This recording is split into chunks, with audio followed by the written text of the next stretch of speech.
This is Unboxed by Aramex. It's a podcast series of compelling stories and cultural perspectives. This time, our guest is Nick Searra. Nick's the founder of the Interstellar Foundation.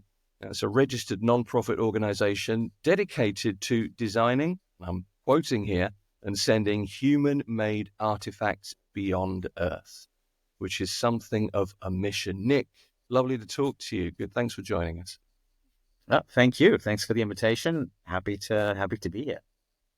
It's hard to know where to start with you, Nick. I'm going to start with Alien Live because I've just seen, literally yesterday, I finished watching Alien Romulus. I'm hoping Alien Live's slightly more benevolent than the life was in that, assuming we're not alone. But I'm fascinated with the idea of your foundation. But I'm a skeptic, so I need to be won over, I think, as many people probably do. But where did it all start? Where does this come from with you? Well, I think on the alien side, I think we're also skeptics. I think that there's scientific possibility and probability that there are aliens out there. I don't think that we're not the type of foundation that thinks that aliens are roaming among us necessarily, or that we've had contacts in the past. That we know of at least. But essentially about 50 years ago, NASA had decided to basically send a spacecraft out of our solar system. It was the first time it was going to happen. And they approached a guy called Carl Sagan, who was a very famous scientist at the time, and said, this is going to be traveling around the Milky Way galaxy for about 4 or 5 billion years. And a note on that, the Andromeda galaxy will have collided with the Milky Way galaxy, and the sun will have almost eaten the Earth by then. And this little spacecraft is going to be floating around the Milky Way galaxy. And basically NASA said, create something that tells the story of the people who made it, or the species, civilization who made it. And basically what we're doing is kind of recreating that idea and having a whole lot of fun, I suppose, trying to do it. Okay, it's interesting that because we all hear the stories of every TV signal, every radio signal, every conversation is somewhere out there in deep space, in the ether. So I guess my natural next question is, well, what do you send out there? What's important to people? I mean, the impression of Earth from a dog barking, I guess, would be natural. Then you've got Beethoven concertos, the Kardashians. I mean, what's extraterrestrial life going to make of us? Absolutely. I mean, I think that, and that's also where some of the fun is. I think we focus a lot on the communication aspect of it. So how do you communicate with either future humans that would have no context of who we are, or potential aliens? And we kind of work our messages around that. So we try create, if life has DNA across the universe, or if there's fundamentals that would be sort of fundamental. So, we make an assumption that whoever's going to find this message needs to build a spacecraft. So they would have some sort of idea of mathematics, of how to launch a spacecraft. So maybe mathematics could be some sort of a form of basic communication. Then the idea is to teach a language, because most of our archives and the stuff that we have is in the languages that we speak. And then it comes down to picking what goes. And I think in some ways, the project is in some ways a project about representation. How do we represent ourselves as a species? What makes us human? And I think today it's also about how do we maybe improve the way that we represent ourselves. If you'd say, look at a digital archive, say, look at Wikipedia. Wikipedia is 90% written by men.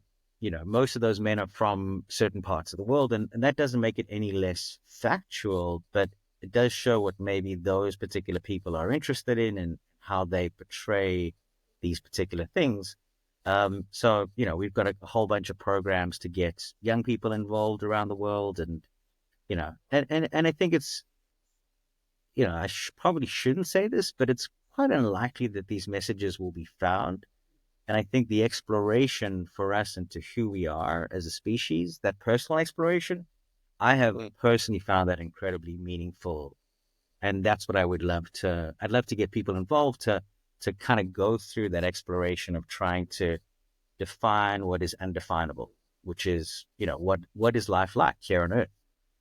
I mean, it's fascinating because it's one of the ultimate questions, of course. So, to most of us, it's the possibility, isn't it? And that's kind of what drives us. Um, what was it that got you hooked? I'm interested in that. What got you so excited about this? Because I can see, the whites of your eyes and the passion's there. Sure. I was starting a new job. It was a UK based company. They flew me out for some training. I got there on day one and mandatory COVID test, and I had COVID. So I was stuck in my little Airbnb for the first 2 weeks of my 2 week training, and they extended that. And I watched a lot of documentaries. And I watched BBC The Furthest, which was about the Golden Record. And like at the end of the documentary, I Googled whether we're currently putting messages onto the spacecraft that we send into deep space. And we weren't. And like there was a moment of sadness, but then there was also a moment of like, oh, that's a cool thing to do. I wonder if anybody will do this with me. And then basically sent out maybe about 100 emails to people that I thought would be interested. I Googled like top 100 philosophers in the world and then had to re-Google the live ones. And then I just got this like really good response back. Just a lot of people I'd never met just wrote me back saying, "Yeah, sure, this sounds like a fun thing to do. Let's do it." And that's how we started. Okay.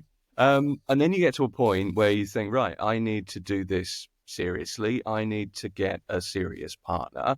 And you've really got the big one, haven't you? You've got MIT, Massachusetts Institute of Technology. Talk me through from COVID to partnering with MIT and all of a sudden this becoming this huge thing. Well, I mean, I think MIT is one partner. I think they're a really interesting partner in the part of MIT we work. So we work with the MIT Games Lab. And if you think about maybe talking about this idea of how to create communication, we work with the Games Lab because computer game designers are really good at developing ways to use small amounts of information and then kind of create this flow through something. And we essentially are trying to make a message that is also going to be almost like a game, because I think that speaks to who we are as a species. We like games, but it also Yeah. makes it engaging for whoever finds the message to kind of go through it. I think probably our closest partnership is with UNESCO. We work across maybe 3 or 4 different UNESCO programs, an education program. But we do have, we've got partners in National Geographic, and yeah, I think the idea of collaboration and partnership is maybe also something that we wanted to bring to the creation of this.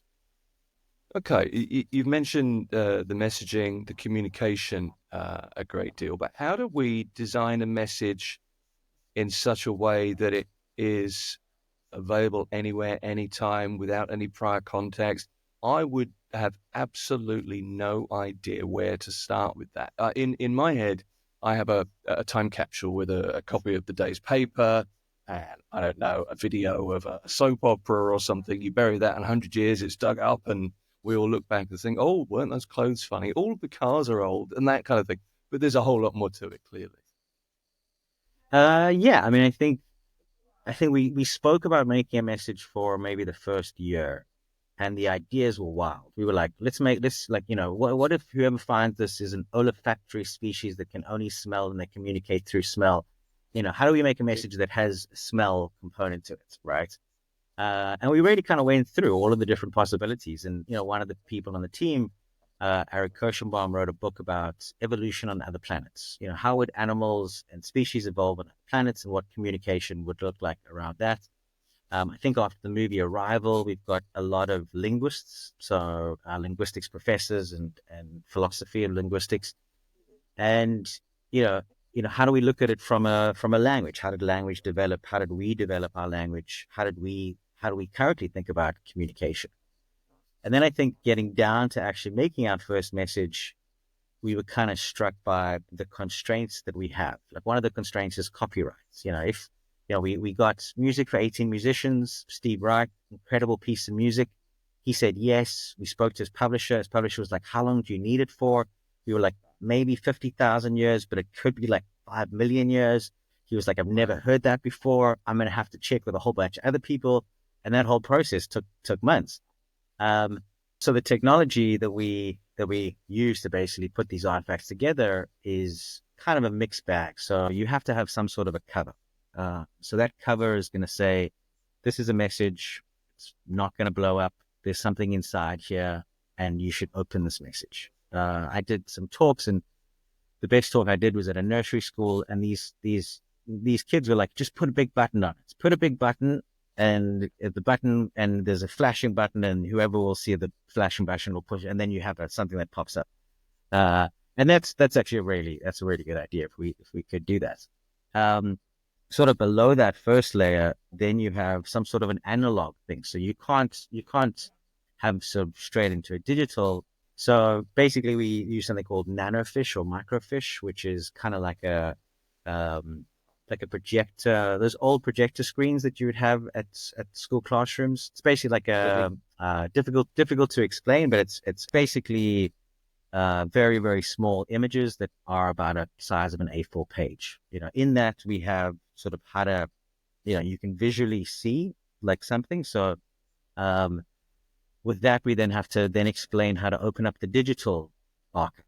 And that digital layer is kind of like a hard drive type of thing. And maybe my invitation to whoever watches this is that we haven't figured out how to, in the analog layer, explain how to open up a JPEG in the digital layer. So part of the mission that we're doing is to basically send this digital archive, but we need to explain how to build a laptop, how to start a program, how to build the program, all of the stuff that we take for granted because we've had this like progression to get to now, chatting to each other in different countries. We kind of have to figure that out. So if anybody's watching and wants to help us figure that out, then please do help us figure that out. And then we throw in some DNA storage in there because maybe whoever finds it is able to know what DNA looks like, so they would have an idea of that code. Um, yeah, it's a mixed bag. And then I think what really struck us in the process was the idea of whatever message we send out there, it's going to be very of today, right? So it is kind of like a time capsule in that way. So we put together a video of basically a collection of YouTube home movies of people around the world going through their normal day. And, basically, what do we do when we wake up? What do we do when we go to work? And it might be a little bit boring to watch for humans. I don't think so, but it is kind of what we do most of the time. Yeah. Hmm. We're a communal species. We're a collective species. We spend a lot of time together with people. We spend a lot of time doing boring things in traffic. We do all of these things, and we and again, sort of this idea of today. We This is sort of the start. Halfway through, sort of making the message, ChatGPT had been released, and we're like, okay, cool. How do we talk about artificial intelligence? But even if we looked at sort of how we talk about artificial intelligence now, because we made the message 2 years ago, to how we talked about it then, it's changed. So, you know, whatever we send up there, the artifact itself, the hardware is going to be very, the first golden record is literally a vinyl record. It's a vinyl record. They walked down to the local record store, they bought a little stylus, and they just threw the stylus in there, didn't tell NASA before they sent it up in the rocket. So it's going to be whatever we do, it's going to be very much of today. I mean, Yeah. it is a whole lot more than a time capsule, but I get the parallels and the comparison and the mundanity. We do repetitive stuff all the time. I'm sat in traffic on the way here. I was changing gear. It's all that same stuff. It seems mundane, but I'm guessing if you assume that whatever life is out there has vision, which is another side of it, I guess, and they're watching us do our stuff, it's kind of mind blowing in a way. And I knew I'd use that word talking to you today, but it really is. What? other kinds of artifacts aside from that would you put in? I don't know, a pen, a mobile phone. What other kinds of stuff are you going to be, putting in So we're there? currently Putting working on our second message now, and we kind of, I think what's really interesting is that maybe there's maybe 200 to 300 people that are involved in the project, and maybe a core team of about 50 or 60, and every single person has a completely different idea. So a Mm. physicist is like, let's put in all of our mathematics and all of our physics, and let's wow them with what we know. And a philosopher is, let's talk about the things that we haven't figured out, like, philosophical ideas that we're still kind of grappling with. And I think the idea is so I chatted to Anne Durin, who was Carl Sagan's wife and probably one of the leads on the first, one of the main people that put together the first golden record. And I'd asked her, what would you do if you had to do it again? And she was like, just put everything. But we're also, there's also a lot of arguments. Do we put stuff like war? Do we put the things that we're not proud of, that we might not even want to put out into the universe? We often think about making sure that it's safe for us, but then also making sure that it's safe for whoever receives it. We don't want to put in sort of how to make a nuclear bomb into a message, but we know how to make a nuclear bomb. And these Mm. are all kind of questions that kind of come into it as well. This is all going to happen soon, isn't it? You're part of Elon Musk's SpaceX next SpaceX, one of the SpaceX launches, which is what, end of the year? Is it December the 30th? So we're on 3 missions currently. So we're going to be landing in the Mare Crisium crater, which, if you look at the moon, you can see that crater on the sort of the top right-hand side generally. We're Right. landing on the south pole of the moon, I think, early next year. And then we're going to be landing on an asteroid that's going to be leaving the solar system. And what we do is we kind of just hitch rides, right? We're like, oh, that's a nice launch. Can we get like a teeny tiny small piece on your launch, we were very light. And like the first question is like, is it going to burn? No, we're not going to, we made sure that it won't blow up and nothing will happen. Um, Right. but yeah, we try to get as many missions as we can on different space. Our only sort of requirements is that we leave Earth's orbit. So moon is Okay. fine.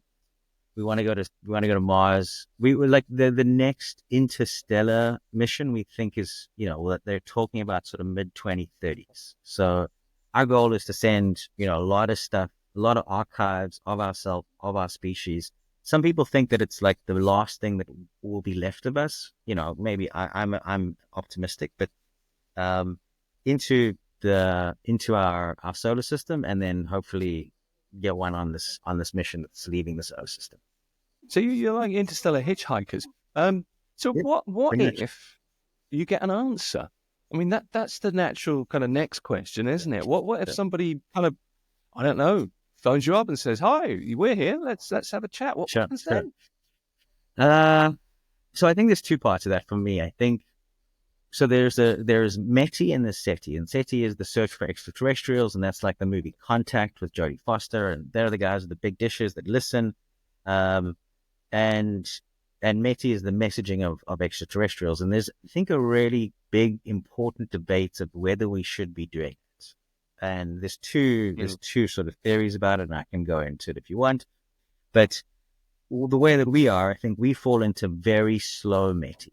So the Voyager launched in 78, took 50 years to leave our solar system. It will take 40,000 years to get to our nearest star.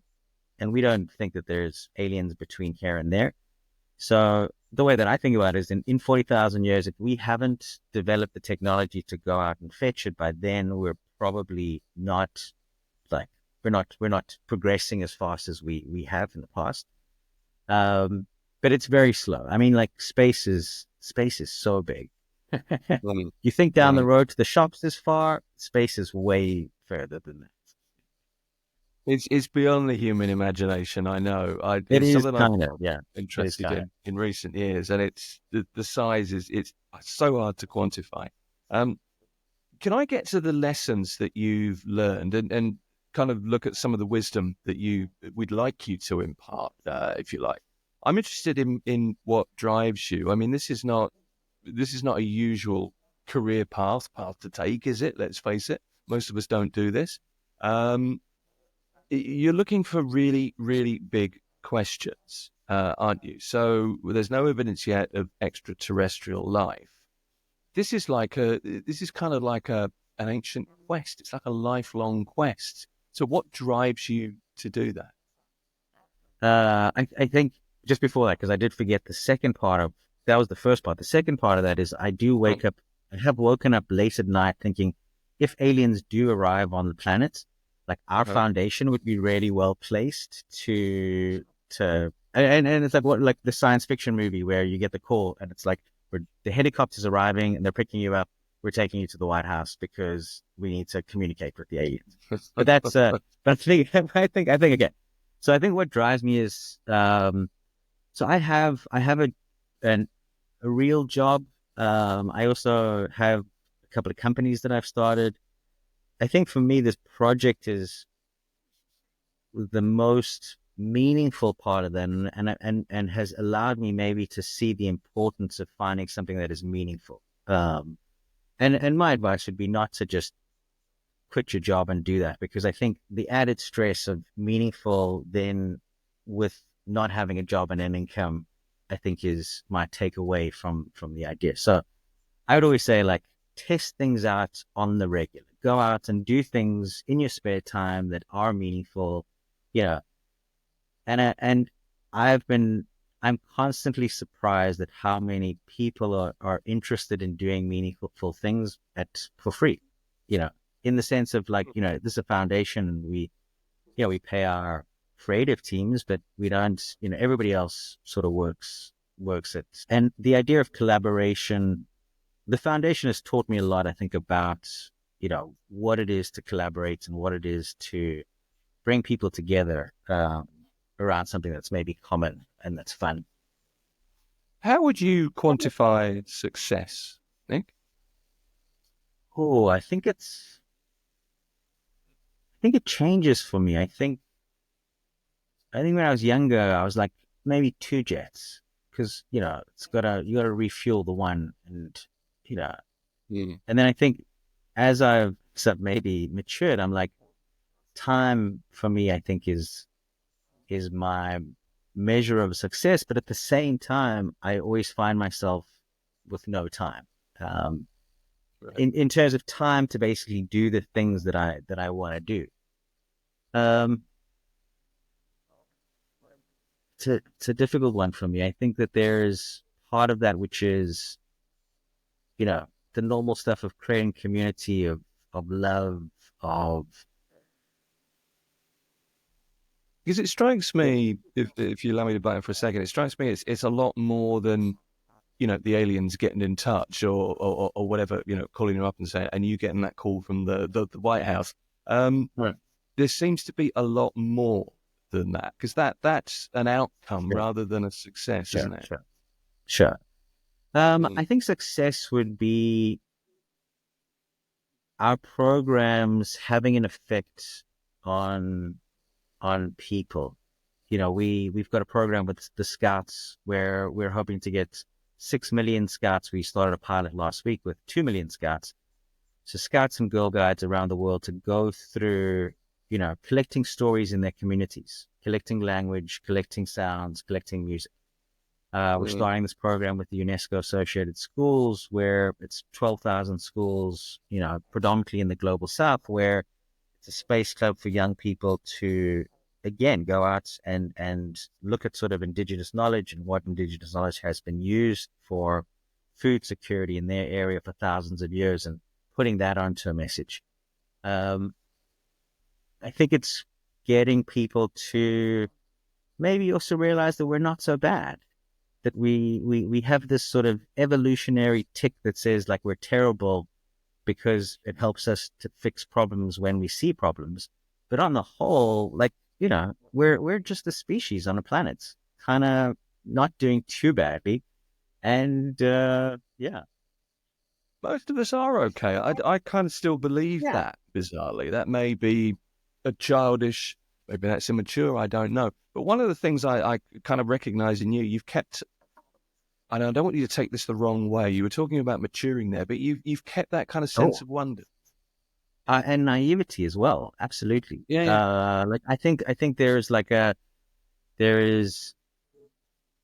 there is a beauty in not knowing. There is a beauty in, I think for me, like I love exploring, and I think what exploration has led me to is that firstly, nobody has the answers and nobody knows. And Mm. also there aren't many answers. We think that there's a lot of things that are the truth. And if you kind of dig into them a little bit, they become a little more fuzzy and a little more complex, but a little more interesting. And I think there's a lot of wonder out there in the world.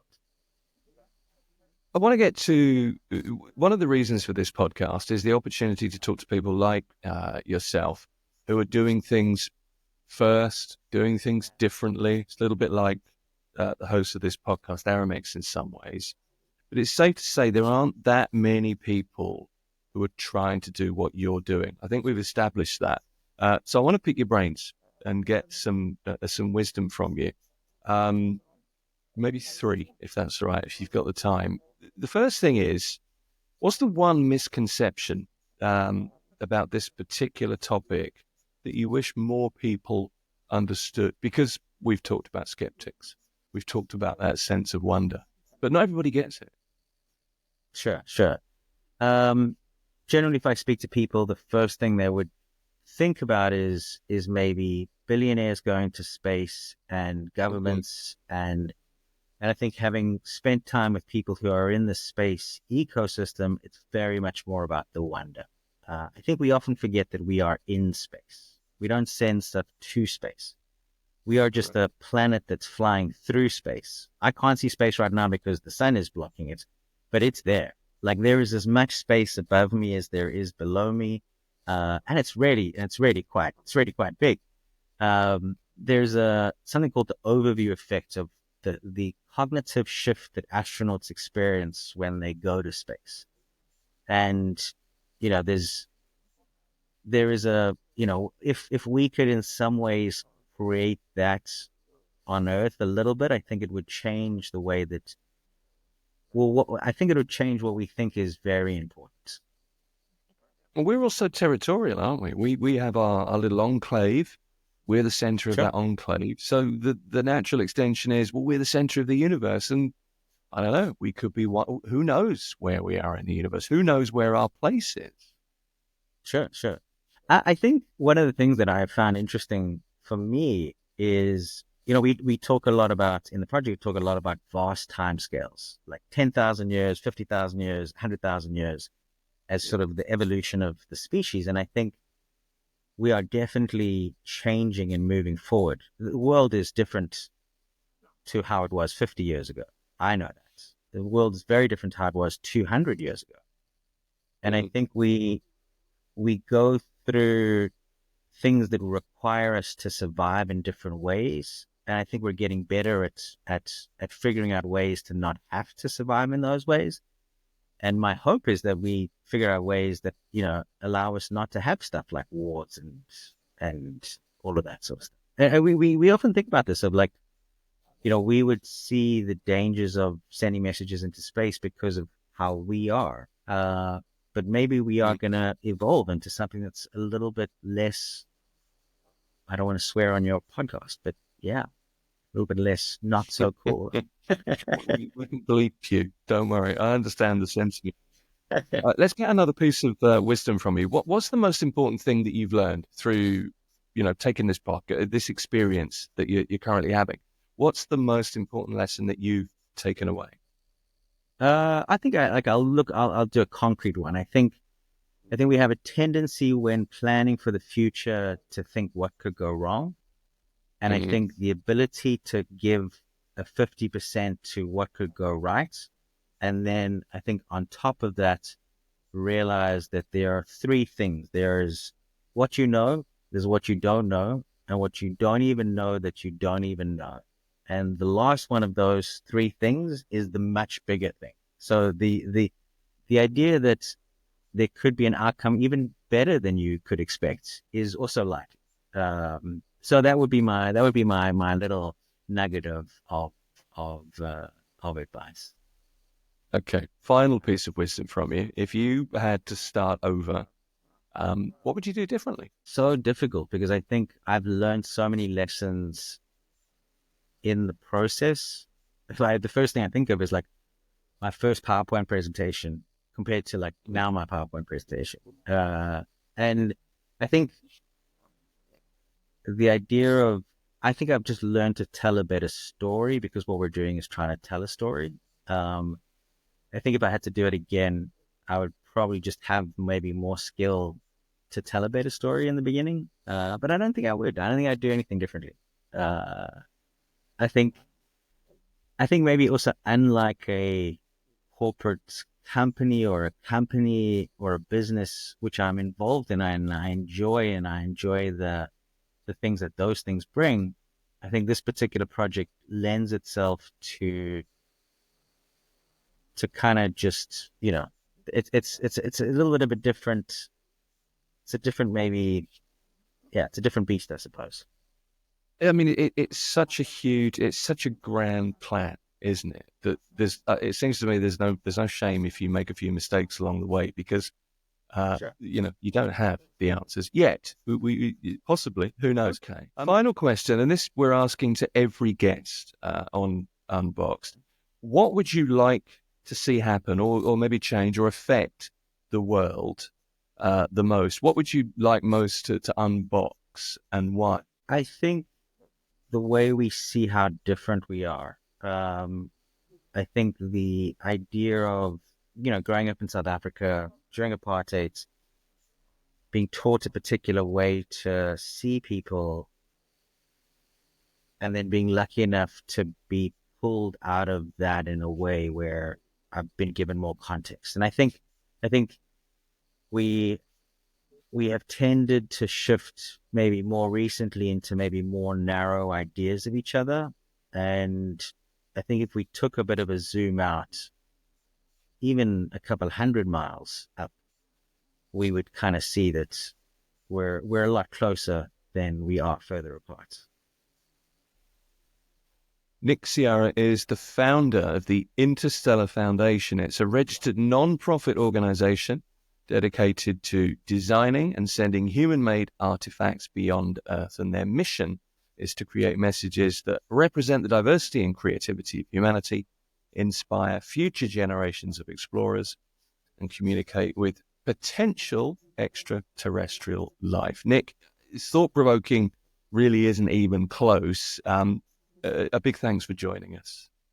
Thank you for the invitation. It's much, much, much appreciated, and it's been a really fun, enjoyable talk. And I don't get invited to a lot of podcasts yet, so this is a real treat for me too. So thank you.